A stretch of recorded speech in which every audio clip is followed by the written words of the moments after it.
So in terms of consistency, volume, and health in the Mets rotation, there really has not been much so far.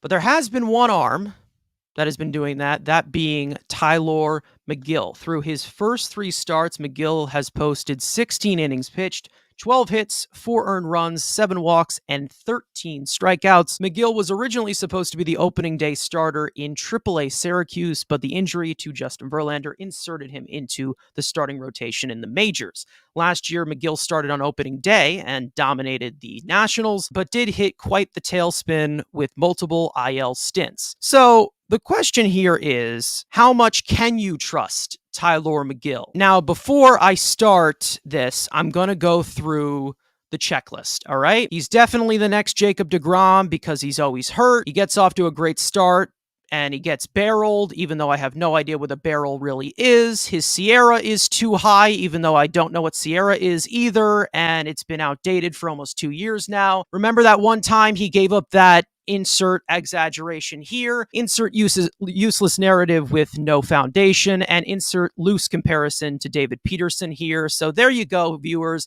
I just saved you 15 minutes of useless, overused jokes that have been driven so far into the ground that the entire residency of Beijing said, shut the fuck up. Let's have a normal conversation of actual analysis.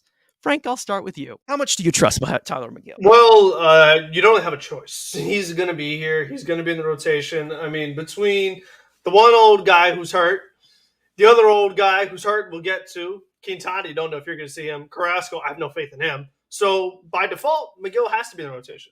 So, but he's given reasons to be, to give trust in him because, like we know, we got to a good start last year.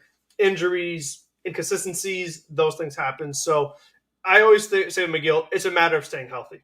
I think if he stays healthy, you can get some production out of him, you can get quality starts out of him.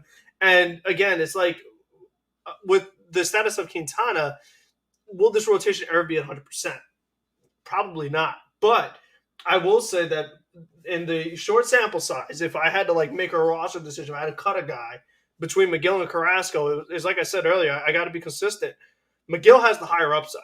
Megill has a lot more potential than Carlos Carrasco has. Carrasco has gotten to that age where he's only getting worse. And you see it, 4th inning, 5th inning, gassed, low velocity in the fastball, can't put hitters away, can't strike guys out, giving up home runs constantly. So for me with Megill, at least this is a guy that has some potential. He's young. He can still improve. So he's a guy that I definitely have more faith in than Carlos Carrasco. I think he's going to be a guy that is really going to have to step up big for the Mets because they've already had how many injuries in the first month of the season? You know there's going to be more. So I really just hope that he can stay healthy. He's not one of those injured guys because, again, Jose Budo's already making starts. I mean, trust in the Mets is not much. But, again, he's pitched well. But, again, like you said, he did this last year. He had a really good start, and then the injury bug hits him.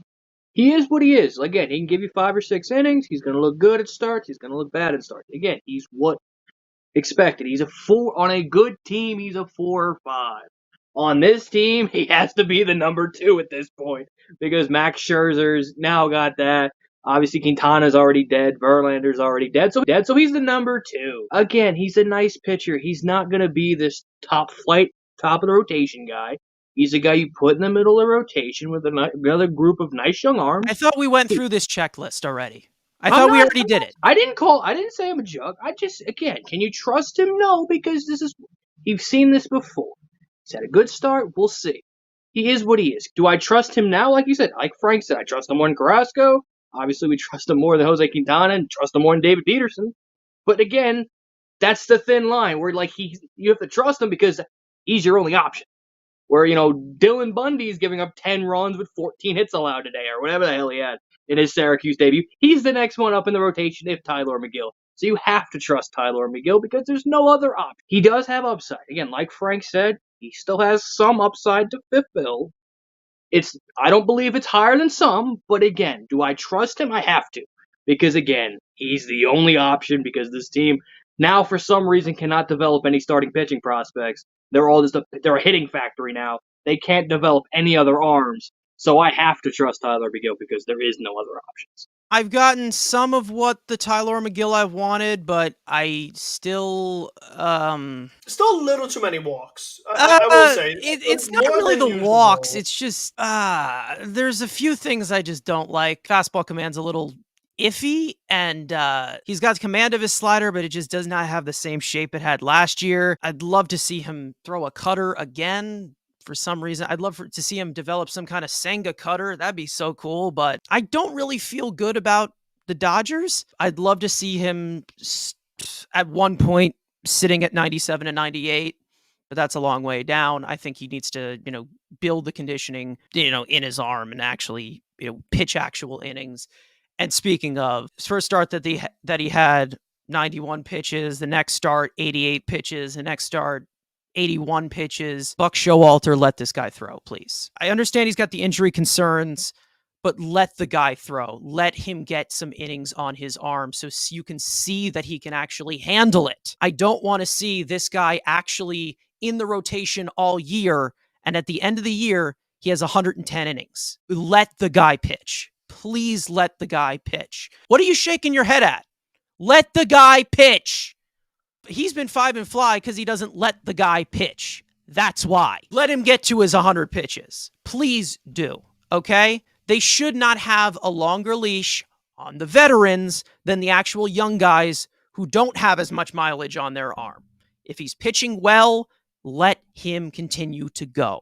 I understand injuries are concerning, but Tylor Megill needs this to stay healthy. He needs more innings where he can actually take that capacity of workload. It's definitely going to be a question 3 years down the line.